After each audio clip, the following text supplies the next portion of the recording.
चलें जी, अब हम पढ़ते हैं पोस्ट ऑपरेटिव पेन के इफ़ेक्ट्स। तो पोस्ट ऑपरेटिव पेन जो है ना, ऑल ऑर्गन्स को इफेक्ट होता है। रेस्पिरेटरी को अगर इफेक्ट करेगा तो उसकी वजह से कफिंग रिड्यूस होगी, एटिलेक्टेसिस, स्पूटम रिटेंशन, एपॉक्सीमिया। कार्डियोवैस्कुलर में मायोकार्डियल ऑक्सीजन कंजप्शन इंक्रीज होती है जिसकी वजह से इस्कीमिया। जीआईटी में जीआईटी गैस्ट्रिक एम्पटिंग और जीआईटी की मोटेलिटी रिड्यूस हो जाती है और कॉन्स्टिपेशन हो सकती है। हर जगह की जेनिटो यूरिनरी की मोटेलिटी डिक्रीज होगी, मतलब यूरिनरी रिटेंशन होगी। न्यूरो एंडोक्राइन पे hyperglycaemia, protein catabolism and sodium retention, musculoskeletal mobility भी अब रिड्यूस हो जाती है।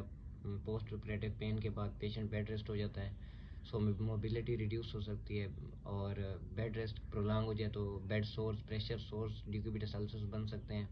और डीवीटी का रिस्क भी आपको पता है कि बेड रिडन पेशेंट्स में इंक्रीज हो जाता है। साइकोलॉजिकल क्या होता है, एंग्जाइटी और फटीग।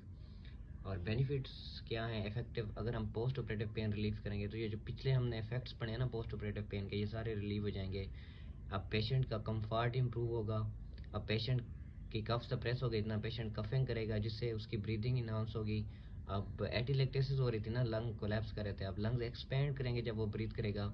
अब उसकी जीआईटी की मोबिलिटी इंक्रीज करेगी, कॉन्स्टिपेशन रिलीफ होगी। अब उसकी मस्कुलोस्केलेटल मोबिलिटी इंक्रीज होगी जिसकी वजह से डीवीटी और प्रेशर सोर्स का रिस्क कम हो जाएगा।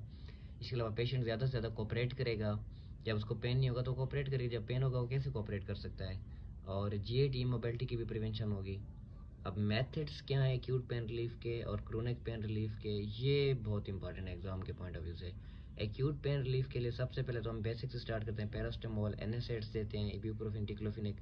इनसे काम ना बने तो फिर कोडीन यानी कि लो डोज ओपियाट्स देते हैं, यानी कि लो स्ट्रेंथ। इसके अलावा फिर हाई स्ट्रेंथ ओपियाट देते हैं।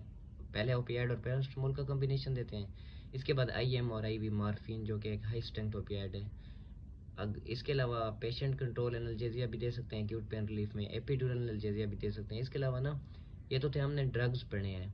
इसके अलावा कुछ साइकोलॉजिकल और बिहेवियर टेक्निक भी हैं, जैसे कि गुड नर्सिंग केयर है, हेल्दी इन्वायरमेंट है, हिप्नोसिस, नींद अच्छी हो, एक्यूपंक्चर। सो ये चीज़ें जो कि मतलब साइकोलॉजिकल और बिहेवियरल टेक्निक्स है ना, इनसे भी पेन रिलीफ होता है।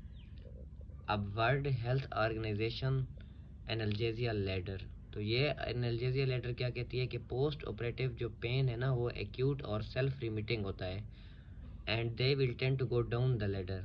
ठीक है, जैसे आप सीढ़ियाँ नीचे उतरते हैं ना तो आपकी मंजिल करीब आती जाती है ना, तो ये ऐसे है कि स्टार्ट में बहुत ज़्यादा पेन होगा, पोस्ट ऑपरेटिव पेन एक्यूट होगा, 2-3 दिन बाद स्प्रेस हो जाएगा। और पेशेंट जिसका क्रोनिक पेन हो ना, malignancy, will tend to climb the ladder. तो जैसे जैसे आप सीढ़ियाँ चढ़े आपको और ज़्यादा यानी कि तकलीफ बढ़ती जाती है क्योंकि आप अगेंस्ट द ग्रेविटी जाते हो। ये बिल्कुल इसलिए मिसाल दिए कि ये भी क्रोनिक पेन स्टार्ट में कम होता है, फिर ऐसा ऐसा बढ़ता बढ़ता बढ़ता जाता है और प्रोग्रेसिव होता है नेचर में। सो ये आपको वर्ल्ड हेल्थ ऑर्गेनाइजेशन एल्जेसिया लेटर का पता हो। अब मैं आपको ये दिखाता हूँ, ये WHO का ये जो बॉक्स है। स्टेप 1, इसमें हम पैरास्टामोल एस्पिरिन दे रहे हैं और ये कैसी सारी चीज़ें छोटी सी जैसे कार्पल टनल सिंड्रोम है। स्टेप 2, इसमें पैरास्टामोल, एनएसएड्स और कोडीन दे रहे हैं, ये हर्निया रिपेयर के लिए और गैनोकोलॉजिकल लेप्रोस्कोपी के लिए। स्टेप 3 में हम पैरास्टामोल, एनएसएड्स और आईएम मॉर्फिन दे रहे हैं, ये एपेंडेक्टमी और हिस्टेरेक्टमी के लिए। स्टेप 4 में पैरास्टामोल, एनएसएड्स और आईवी मॉर्फिन ओरिजिनल ब्लॉक देते हैं, ये फिर लेप्रोटमी के लिए या लिम्ब फ्रैक्चर के लिए। ये 4 स्टेप्स हैं और ये इंपॉर्टेंट है, आपको पता हो इस चीज़ का। इसके बाद हम नेक्स्ट लेक्चर में पढ़ेंगे पेशेंट कंट्रोल एनाल्जेसिया और फर्दर हम कोशिश करेंगे अगले लेक्चर में ख़त्म करें। तो उम्मीद है आपको ये समझ आ गया होगा। Thank you.